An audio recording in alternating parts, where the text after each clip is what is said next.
Bienvenue dans Smart Bourse, votre double dose quotidienne de marché en direct sur Bismart chaque jour à la mi-journée 12h30 13h et en fin d'après-midi la grande édition pendant une heure à partir de 17h rediffusée à 20h sur Bismart TV, émission que vous retrouvez chaque jour en replay sur bismart.fr et en podcast sur l'ensemble de vos plateformes. Au sommaire de cette édition de la mi-journée, le démarrage d'une semaine qui sera une semaine d'échéance mensuelle pour différents indices et contrats futurs sur indices avec l'expiration donc ce vendredi des échéances liées au mois d'avril sur les marchés. Et pour entamer cette échéance, le CAC 40 s'installe au-delà des 7500 points. Le CAC 40 en terre inconnue d'une certaine manière, porté évidemment par les poids lourds du luxe dont LVMH ou encore Hermès ont publié des résultats extraordinaires la semaine dernière. Quelle est la logique technique qui guide un indice comme le CAC 40 à ce stade dans cette phase d'optimisme? On peut le dire, peut-être, avec un indice de volatilité qui ne cesse de s'écraser.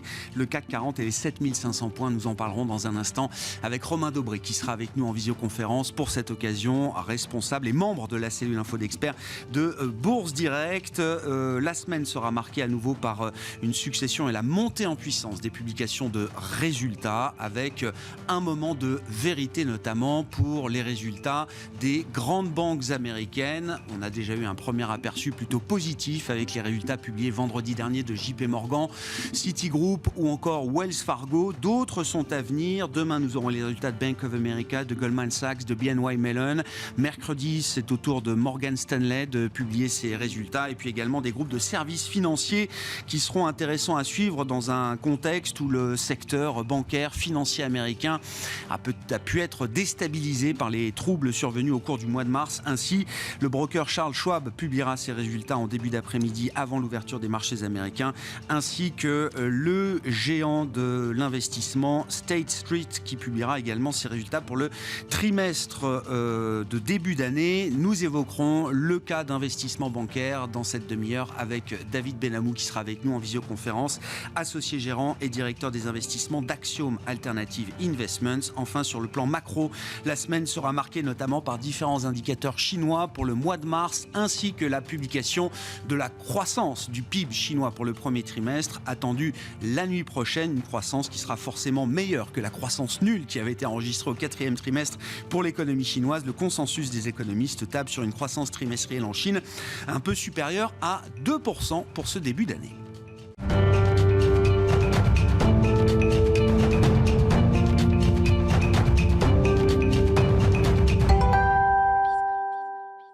Mais d'abord, commençons avec les enjeux techniques de la semaine, avec une semaine d'échéance. Je le disais, vendredi sera une journée dite des trois sorcières et c'est Romain Dobré, que nous retrouverons d'ailleurs vendredi avec nous, qui est en visioconférence pour entamer cette semaine, responsable, membre de la cellule info d'experts de Bourse Direct. Bonjour et bienvenue Romain.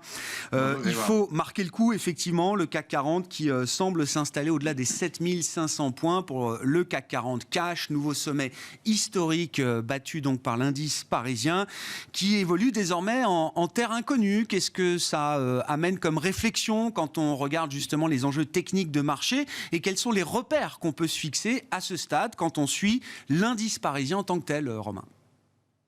Bien, on applique des méthodes d'analyse graphique, on duplique des trading ranges pour aller chercher des extensions. Alors certains préféreront utiliser des extensions de Fibonacci.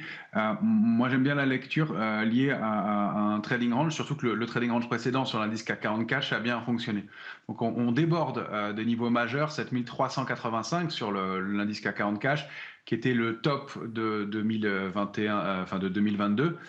Début 2022, et puis des tops sur lesquels on avait buté cette année aussi. On est déborde avec non seulement du volume en hausse, et puis du soutien acheteur du côté des marchés dérivés, puisque sur le futur, on a progressé avec une hausse de 8% de la position ouverte par rapport à l'échéance dernière justement du mois de mars. Donc des opérateurs qui accompagnent ce mouvement, on le voit que ce soit aussi sur les indices américains. Donc la logique, c'est qu'on était dans un trading range que vous avez à l'écran, 6830, 7385 points sur l'indice CAC 40 cash. C'est un graphique mensuel.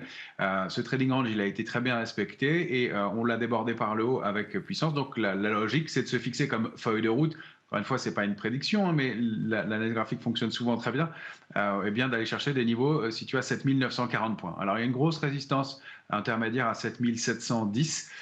Mais la cible légitime, tant qu'on est au-dessus de 7385, c'est donc d'aller fixer et flirter avec les 8000 points. Manifestement, on voit que le canal haussier de long terme qui était actif sur l'indice CAC 40 Cash a été débordé cette fois-ci, et on a fait ce qu'on appelle un throwback dessus, c'est-à-dire que le repli s'est bien formé sur le niveau de support majeur à 6830 et sur la borne haute de ce canal, ce qui confirme la sortie, ce qui confirme la puissance et la force du mouvement en cours.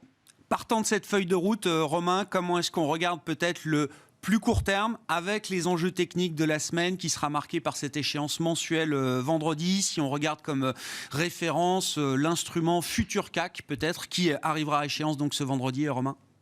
Voilà, des objectifs peut-être plus raisonnables, ou moins impressionnants à court terme sur le futur CAC 40. Toujours un marché qui est très propre déjà graphiquement. On voit que bien, depuis qu'on a débordé sur le futur, c'est plutôt 7403, le plafond de verre qu'on a réussi à déborder. On évolue depuis au sein d'un canal haussier de court terme.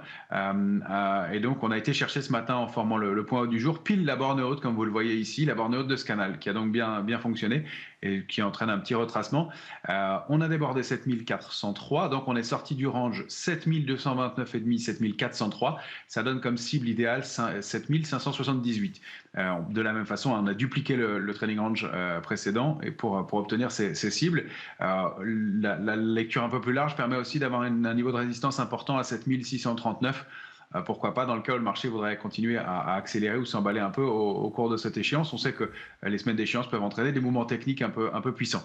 Tant qu'on est au-dessus de 7519, c'est toujours très, très solide et on peut retracer sans problème jusqu'à 7403 sans même déclencher d'alerte intraday. On sera toujours acheteur au-delà de ce niveau-là.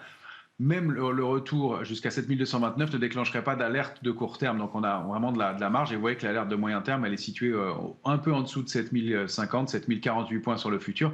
C'est-à-dire que l'indice a de la marge pour retracer et consolider s'il le souhaitait. Ça n'est pas le sens pour l'instant. On n'a pas de figure de retournement. On a des volumes en soutien et des éléments solides pour l'instant. Est-ce que le CAC est un ovni en Europe, notamment, Romain, parce que LVMH, parce que Hermès, parce que Total Energy, peut-être? Ou est-ce que c'est toute l'Europe boursière qui bouge aujourd'hui? Non, c'est bien toute l'Europe qui bouge. On a l'indice le plus fort pour l'instant, ça reste le MIB, l'indice italien, un tout petit peu, à 17% de progression contre 16 pour le CAC 40. L'Eurostoxx, donc le plus large, n'est pas loin derrière. Je crois que c'est 15%, un peu plus de 15% de progression pour l'indice Eurostoxx que vous avez sous les yeux. De la même façon, on bute là un petit peu sur un niveau de résistance important. On voit qu'il y a encore de la marge de progression. Le grand trading range de l'Eurostoxx, c'était 4179, 4325,5. On est passé au-dessus. La cible suivante légitime, c'est 4474. Et j'ai même positionné, vous l'avez en violet, une grosse résistance à 4505. C'est un niveau trimestriel. Si on dézoomait, on verrait. Ce sont des niveaux très importants puisque ce sont des niveaux qu'on a vus en 2007 et 2008 et sur lesquels qu'on n'avait pas abordé depuis les années 2000 avant ça. Donc, ce sont des niveaux vraiment majeurs sur l'Eurostoxx. Pour l'instant, on voit qu'on bute un peu sous les 4400 points, 4392, la résistance intermédiaire sur laquelle on a buté ce matin et sur laquelle on a ouvert ce matin. C'est le range suivant, donc c'est 4400, 4457. Il y a une logique homogène en Europe. Effectivement, on marque, alors les indices IBEX ou PSI, donc portugais ou espagnol, sont un petit peu moins performants, mais restent aussi des indices forts et progressent ces derniers temps. Que dire en comparaison de la situation américaine, Romain, qui semble un peu moins dynamique, il faut le dire, que la situation des indices européens, si on regarde le S&P 500 par exemple? Effectivement, en dehors du Nasdaq qui a très bien rattrapé, qui a progressé de plus de 23% depuis le début de l'année, le S&P c'est plus mitigé, c'est plus modéré. On retrouve toujours alors, on est à la frontière de réactiver un mouvement haussier. Je vous avais donné, quand on s'était parlé les dernières fois, 4132 comme niveau de réactivation haussière. On clôture la semaine à 4137. Donc juste au-dessus pour l'instant, mais on aborde une zone de résistance très difficile à franchir pour le S&P, c'est 4177, 4218. 4218, c'est la borne haute du gap baissier du 22 août dernier qu'on a évoqué plein de fois ensemble et qui est vraiment le plafond de verre. On avait buté dessus en début d'année, fin janvier, on y revient doucement à l'entame de la saison des publications trimestrielles des entreprises. Donc il y a vraiment un niveau charnière qui se joue ici. Le fait de se réinstaller au-delà, effectivement, ouvrirait la voie à des hausses complémentaires. La grosse résistance est 4273, mais on a en mire ensuite la zone 4457, 4522 qui semble à portée de main. Encore une fois, la hausse se fait doucement, mais avec du soutien et de l'intérêt du côté des marchés dérivés sur le S&P. On peut dire aussi du côté des couvertures et de la protection dans les portefeuilles qu'on n'est pas en zone de complaisance. On a toujours une certaine vigilance, protection dans les portefeuilles de la part des opérateurs. Ouais, on le voit avec le VIX, par exemple, Romain, c'était la question de savoir effectivement si ce mouvement s'accompagnait d'une vigilance moindre des investisseurs. On n'est pas encore dans la complaisance au sens strict du terme, en tout cas. Non, effectivement, la lecture de l'indice VIX en hebdomadaire le montre bien. On entre pour la première fois depuis maintenant début 2022, janvier 2022, en zone d'optimisme, donc entre 15,40 et 18,36. On a clôturé la semaine dernière pour la première fois depuis plus d'un an sous le niveau de 18,36. Donc on passe en optimisme, on entre en optimisme. Alors ça ne veut pas dire nécessairement optimisme que le marché va se retourner, ça veut juste dire que comme le veut la tradition, quand les marchés montent, au bout d'un moment les opérateurs se couvrent moins, ce qui peut être paradoxal mais donne un peu des warnings intéressants à lire. On n'est pas au niveau de la complaisance qui se situerait plutôt sous 15,40. Alors ça veut juste dire paradoxalement un petit peu plus de prudence, mais encore une fois, les portefeuilles restent couverts, les niveaux de couverture sont portés, ils sont ajustés. Si on regarde l'indice CAC 40, on était un peu équilibré, c'est-à-dire qu'il y avait une option d'achat pour une option de vente autour des cours actuels. Les petits temps de pause de la semaine dernière ont déjà tout de suite été mis à profit et on passe à un niveau de 1,5. Ça veut dire qu'il y a à peu près une option et demie de vente pour une option d'achat sur l'indice CAC 40 sur les niveaux actuels. Donc pas de complaisance. Dès qu'on peut, on se protège à nouveau. Il y a encore du scepticisme de la part des opérateurs. Alors on peut dire optimisme selon la gradation, mais vous voyez qu'il y a encore de la marge avant de rentrer en complaisance et de considérer que on est investi toute voile dehors et qu'on n'a plus de protection dans les portefeuilles et plus de prudence. En termes sectoriels, Romain, et on peut parler du CAC 40, est-ce que tout repose à nouveau sur quelques valeurs? Je citais LVMH, Hermès, etc. Les 3-4 fantastiques du luxe qui représentent un poids considérable aujourd'hui dans l'indice CAC 40, ou est-ce qu'on a quand même une logique sectorielle avec une possibilité quand même de diversification pour les investisseurs? C'est assez homogène en fait, globalement, effectivement, le luxe en tête, on l'a vu une fois encore avec des records et des publications pour l'instant excellentes pour les premières valeurs du luxe qui ont publié à Paris. On a le secteur de la santé qui était pas un secteur qui avait le vent en poupe mais qui surperforme, et globalement sinon non, c'est assez homogène. On a même le secteur comme les télécoms qui performent en ligne, voire un tout petit peu mieux, mais on n'a pas de logique forte, donc c'est à surveiller. Je pense que y a des petits signaux qui se mettent en place. Alors la finance est en retard par exemple, mais il y a des petits signaux qui se mettent en place là, et on va voir si la surperformance possible de certains secteurs se met en place dans le courant de la semaine et des jours qui viennent au gré des publications des entreprises. Ça va être vraiment intéressant. Je pense qu'il va falloir faire un peu de discrimination, mais pour l'instant, c'est assez harmonieux. Et puis un mot peut-être du pétrole. Après plusieurs mois de baisse, le mois d'avril est un mois de rebond pour le pétrole, que ce soit le brut léger américain WTI ou le Brent, en l'occurrence, qu'on regarde avec vous, Romain. Est-ce qu'il y a une forme de rupture de tendance peut-être de ce point de vue-là ? Alors, on est baissier sur le pétrole depuis mars 2021. On le reste dans un canal baissier, mais on voit cette très forte réaction sur le bas du canal et même un tout petit peu avant pour déborder rapidement 75 et surtout 81,40. On bute sur la résistance majeure à 87,50, mais les derniers mouvements de hausse qui se sont produits ont été rapides, brutaux, accompagnés d'un volume un petit peu supérieur. Et puis, on note pour la première fois depuis mars 2021 une hausse de la position nette spéculative. Donc ça fait près de 2 ans que la position nette spéculative sur le Brent baissait. Elle remonte un peu. Encore une fois, on est dans des proportions qui sont moindres, mais qui sont significatives et qui montrent qu'il se passe quelque chose du côté du Brent. Donc le débordement de 87,50 va être à surveiller, et puis de ce canal baissier. qui pourrait déclencher une accélération aussi un petit peu plus marquée.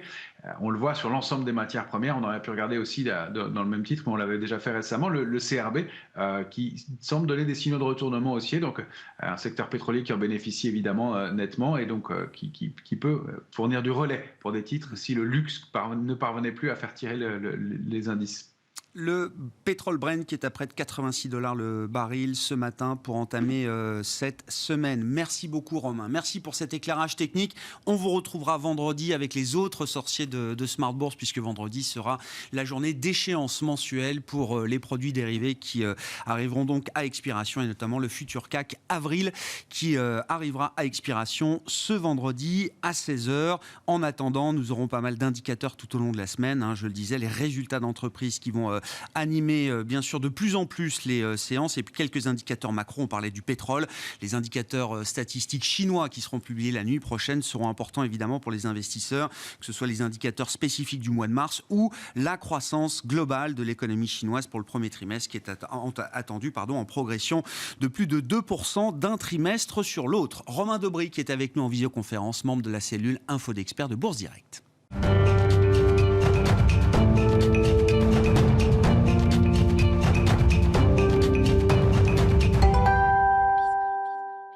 Et parmi les résultats qui animeront cette semaine, la suite des résultats des grandes banques et des grands établissements financiers américain, en l'occurrence, après une première série de publications vendredi dernier qui a vu les résultats de JP Morgan, de Citigroup ou encore de Wells Fargo publiés et livrés aux investisseurs. Nous faisons le point sur ce secteur bancaire qui a fait beaucoup parler ces dernières semaines, évidemment. David Benamou est avec nous en visioconférence, associé gérant et directeur des investissements d'Axiom Alternative Investment. Bonjour et bienvenue David. Merci beaucoup d'être avec nous. L'idée étant de faire un peu le point sur les fondamentaux des banques américaines avec les premières banques majeures aux États-Unis qui ont publié leurs résultats vendredi, en attendant les suivantes tout au long de la semaine. Quels sont peut-être les premiers enseignements qu'on peut retirer de ces publications, David ? Bonjour Grégoire. Alors c'est une surprise plutôt positive puisque les trois grandes banques qui ont publié ont délivré des résultats supérieurs aux attentes. Alors de plusieurs points de vue. Alors d'abord on a beaucoup parlé des dépôts et de la fuite des dépôts et ce dont on s'est rendu compte au cours de ce trimestre dans ces publications, c'est que les dépôts ont été relativement stables, à positif pour certaines banques. Le point le plus important, c'est qu'on a noté une baisse très importante de la migration des dépôts vers les fonds monétaires. Donc, vous savez qu'aux États-Unis, le gros compétiteur des banques, c'est les fonds monétaires. Grâce à une facilité offerte par la Fed qu'on appelle le reverse repo, qui permet aux fonds monétaires en fait, d'avoir le même accès à la Fed que les banques, eh bien, il se trouve qu'on est passé d'inflow d'environ 90 milliards par semaine à 30 milliards par semaine. Donc une forte décélération des flux vers les fonds monétaires. Donc alors ça c'est très important évidemment parce que ça veut dire qu'il y aura beaucoup moins de tension sur les dépôts, beaucoup moins de tension sur les dépôts bancaires, ça veut dire moins de pression sur ce qu'on appelle les déposits bêta, c'est-à-dire la partie de la rémunération qui n'est pas conservée par la banque. Donc le deuxième point important, c'est les marges d'intérêt. Marges d'intérêt qui sont supérieures à ce qui était attendu. Avec des indications pour la suite qui sont stables pour Bank of America et pour Citi, qui ne modifient pas leurs expectations pour 2023. En revanche, JP Morgan qui a revu à la hausse ses marges d'intérêt de 10%, donc c'est considérable. Donc ça veut dire que JP s'attend pour 2023 à des marges d'intérêt beaucoup plus importantes que ce qui était prévu jusque-là. Sinon, sur la partie crédit et qualité d'actifs, pas d'incident pour le moment. Donc je dirais que à la fois le volume d'activité est en ligne et puis pas d'incident majeur, ou en tout cas pas de hausse du coût du risque significatif sur le trimestre. Je disais vendredi, David, JP Morgan place la barre très haute entre effectivement des dépôts qui ont été collectés net positif pour JP Morgan, plus la révision à la hausse de la marge nette d'intérêt pour l'ensemble de l'exercice, ça semble être quand même, effectivement, alors la première banque américaine, mais qui ancre encore un peu plus son statut de première banque américaine. Oui, c'est clair. 10% de marge, c'est colossal. 10% de hausse des marges sur 2023, c'est absolument colossal. Partant des banques américaines, on aura les résultats des banques européennes d'ici 2 semaines ou un peu plus peut-être. David, est-ce qu'il y a des enseignements, est-ce qu'il y a une lecture croisée qu'on peut faire de la situation des banques américaines et de la bonne situation de ce qu'on a pu voir au premier trimestre pour l'instant sur la situation des banques européennes avec des modèles qui peuvent être différents également? Qu'est-ce qu'on attend des résultats des banques européennes? Alors, on attend des résultats très bons pour les banques européennes, aussi parce qu'elles sont beaucoup plus tôt dans le cycle de hausse des taux. Donc, ça veut dire qu'elles vont bénéficier de la hausse de rémunération des taux d'intérêt déposés à la Banque centrale plus longuement que les banques américaines. Donc, ce qu'on peut voir de ce point de vue, et notamment dans la stabilité des marges des 2 grandes banques et puis de la hausse des marges de JP Morgan, on peut voir un rideau cross, entre guillemets, très très positif pour les banques européennes. Ça veut dire qu'elles ont encore quelques trimestres avec une contribution très forte en fait des dépôts dans leur marge d'intérêt.